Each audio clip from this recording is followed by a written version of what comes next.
7,7 bilhões de caminhos e pensar o quão insignificante parece a nossa existência, será?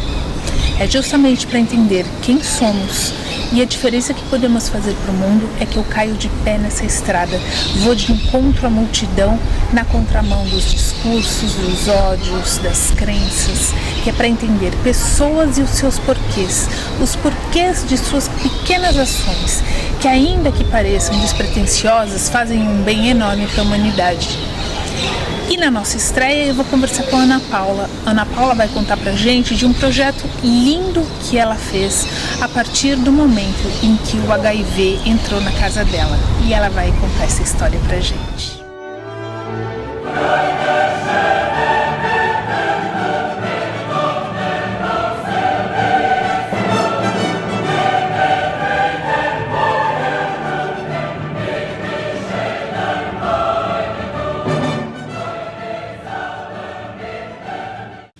O Rei Corpo promove uma festa e todos do reino são convidados. Apenas 2 sentinelas protegem os portões do castelo. No dia seguinte, é a jornalista Milene quem noticia que os moradores do reino estão se sentindo fracos e desconfia que a feiticeira Cida, uma conhecida inimiga do rei, possa ter invadido o castelo durante a festa. Será? E agora, qual será o destino do reino? Como o HIV entrou na sua casa? Então, eu, como um monte de gente, achava que o HIV era uma situação que só chegava na casa do outro, especialmente as pessoas LGBT. E aí, quando eu tive o diagnóstico da minha irmã, foi assim que eu soube, eu entendi que eu não sabia nada sobre formas de infecção, sobre formas de prevenção. E apesar de ter já um tratamento avançado na época, a gente não tinha a menor noção de nada. E eu estava na faculdade, tive uma aula de biologia que explicava como funcionava o teste. E nesse processo todo eu fui conhecendo crianças que viviam com HIV, grávidas que viviam com HIV, e fui vendo que essas pessoas sabiam menos ainda que a gente. Então, como que se vivia, como que se sobrevivia sem nenhuma informação, sem saber para onde ir. Então, eu comecei a desenvolver uma história para explicar para crianças que como elas tinham uma doença, no caso da AIDS, né, que é depois do HIV, né, o HIV não tratado, que pode levar a ter a AIDS, são coisas diferentes. Como que a criança tem uma doença que as pessoas só ligam ao sexo se a criança nunca transou. Então nasceu aí o projeto Rei Corpo contra a Síndrome da Imunodeficiência Adquirida. E aí nasceu esse livro que foi sendo modificado durante alguns anos e a gente tem o apoio da Fundação João do Cruz e a gente está negociando agora também, quase fechando, o apoio da GIV, que é o Grupo de Incentivo à Vida. A gente vai fazer essas 3 músicas, ter participação de 3 bandas. As ilustrações foram doadas pelo estúdio Belly. Sim, eu vi, são lindas. Muito fofo, muito delicado, né? É um livro que está se tornando um trabalho colaborativo, onde várias pessoas estão colocando um pedacinho ali, doando um pedacinho para poder fazer isso virar realidade. Para todo mundo que eu falava, de um tempo para cá também, sobre o projeto, as pessoas se prontificaram. Porque elas se mobilizam, né? E são pessoas também que ouviram, também não tinham informações, ouviram, entenderam e abraçaram o projeto. Em algum momento você pensou em desistir, em deixar na gaveta, ou deixar só uma história para os seus sobrinhos? Não, porque esse projeto não nasceu para mim.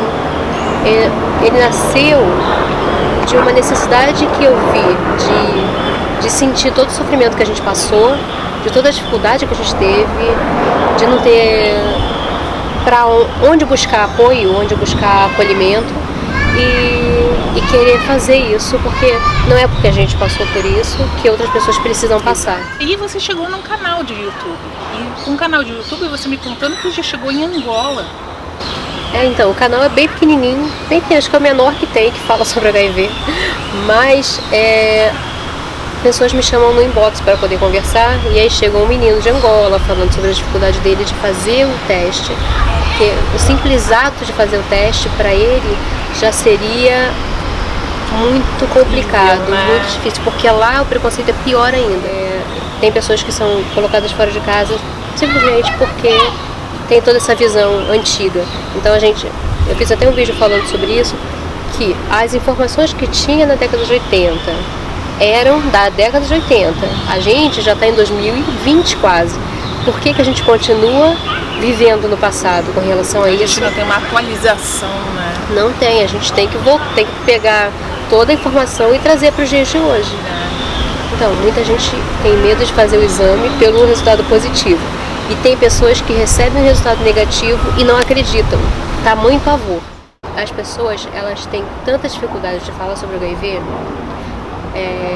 ficam tão carentes de ter com quem dividir, que quando encontram um lugar seguro, elas querem falar o tempo todo. E aí teve gente no canal que já veio falar comigo me chamando de Cida.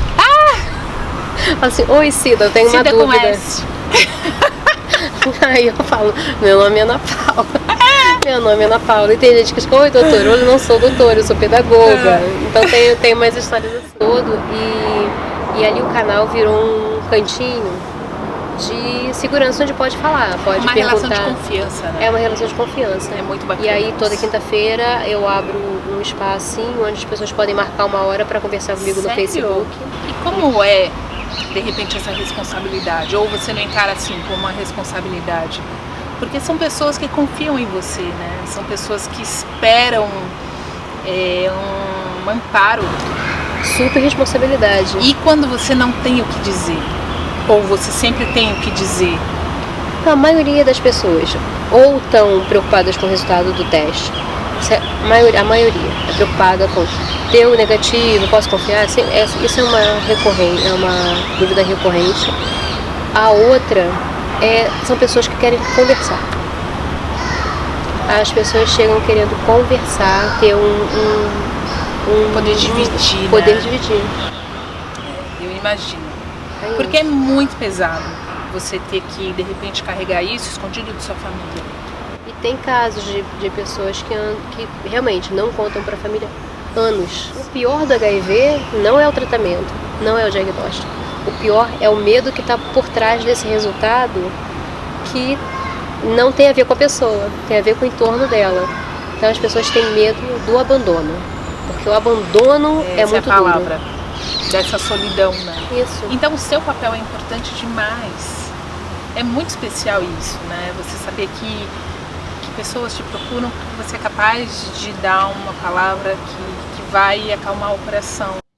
Gente, tem que se inscrever no canal da Ana Paula, não precisa ter vergonha de se inscrever, porque ela não divulga pra ninguém nunca.